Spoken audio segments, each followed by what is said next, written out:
Si GRTgaz est présent sur le salon aujourd'hui, c'est parce que l'énergie est en plein mouvement de décentralisation, en particulier pour l'énergie gaz. Partout où le gaz se développe, et notamment les nouveaux gaz, on observe qu'on est à la croisée de plusieurs politiques. L'énergie, bien sûr, mais aussi l'économie circulaire, la gestion des déchets, le développement économique local, le soutien à l'agriculture et la politique des transports. Et donc c'est le sens de notre présence ici, de dialoguer avec les élus locaux.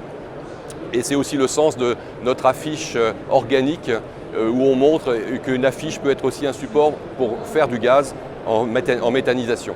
Un des premiers messages que nous passons ici, c'est que le gaz apporte de nouvelles technologies qui sont souvent méconnues. Alors la méthanisation, le gaz à la ferme commence à être bien connu dans les territoires, mais de nouvelles technologies sont en train d'apparaître. Je pense notamment à la pyrogasification des déchets, déchets de bois, de déchets de combustibles solides de récupération, ou à la gazéification hydrothermale, qui sont vraiment des nouvelles technologies qui sont en train d'arriver et qui ont un potentiel très intéressant pour les collectivités locales.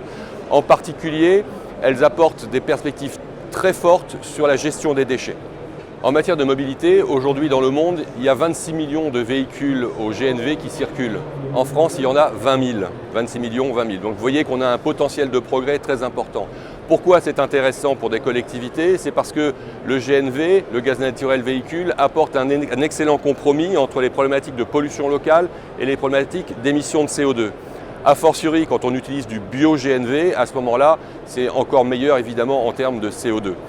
Et pour les collectivités locales, utiliser du GNV ou du bio-GNV pour des flottes publiques comme les bennes à ordures, comme les bus, les transports de manière générale de personnes ou même les camions locaux, c'est à la fois trouver des solutions sur des segments où il n'y a pas d'autres solutions aujourd'hui pratiques, et c'est aussi souvent, et c'est ce qu'on observe sur le terrain, développer un écosystème local avec des stations d'avitaillement et une production locale qui est immédiatement utilisée dans les réservoirs de ces véhicules.